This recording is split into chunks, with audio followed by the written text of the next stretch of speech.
it's Brandon here. Welcome to another one of my videos. So today I'm going to show you what I feed my corals. There's it's kind of two-part because my fish also eat this as well. So let's get into what we are going to be feeding today. So there's some things that you're going to want to use. One thing is a turkey baster. You can get like pipettes and stuff like that that are made specifically for this use, but a turkey baster works just fine. You can get them at the dollar store. So anywhere you can save yourself a little bit of money, spend it on your corals. Second thing is I use a razor, like a blade. This is actually from my frag kit. So it's like a scalpel. So I use this. We'll get into why I use that. Next thing is measuring spoon. I like to use a 1/8 size for what I'm doing. Bigger tank you have, you can adjust that to using a different size. And a little container just to put your mix into. And here is the reason why I use the scalpel. This is a frozen bar of Cyclopes. It is made by Argent, and I'll just kind of quickly go over. I'll read the packaging for you. So it's all natural frozen Cyclopes, a highly specialized zooplankton, providing superior nutrition for a multitude of aquatic life forms, especially good for zooplankton feeders in marine reef habitats. Its superior HUFA levels in an all-natural organism.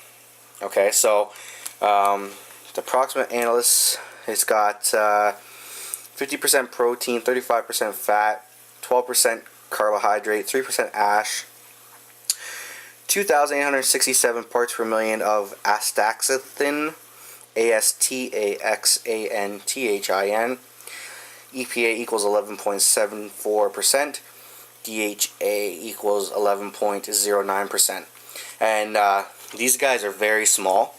The average size of the organism is 800 microns. So they're very, very small, but very, very high in nutrition for your corals and your fish. So I use the blade just to scrape some of it off, because you don't need to use a lot. It goes a long way. And speaking of going a long way, I also feed Reefroids by Polyp Lab. Now this company I've actually heard of. It's a Canadian company. I heard that they've actually gone out of business, but I have a lot of this, so I'm not too worried. This is awesome stuff. It's like a powder, which you'll see in a moment. So I kind of just mix that in there.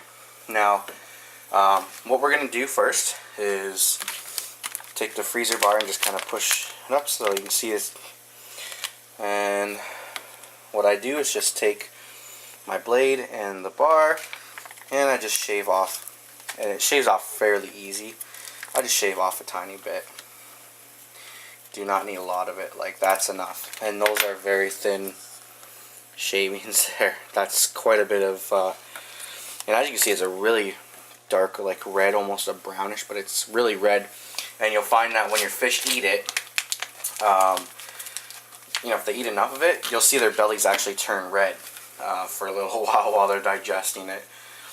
So there's that there. And then let's get into the Reefroids.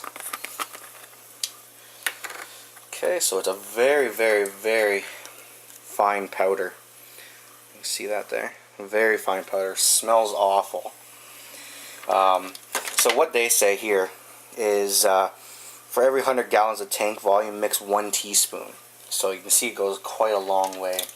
There's different ways of feeding it. You can just dump the, like add some water of your tank water to it and then dump it in the water column, and your filter feeders will get it. You can also target feed, which I do, and then I'll leave my pumps off for about 10-15 minutes after my target feeding, and then I'll turn them on, and whatever's left in the column will all just pass by the corals. If you have your pumps off, this stuff actually stays in suspension for quite a while, as does the Cyclopes. It stays suspended for a while. So what I do is I just take like 1/8 of a teaspoon, sometimes even less than that, Okay, nice level scoop there, and I just dump her in there. Okay, and that's going to be quite a bit of food for my corals, and I just put the lid back on here. And I'll show you what this looks like. So, I mean, that's not a lot of food right there. I mean, not like the portion size is not huge, but it's a lot of food for your corals and your fish.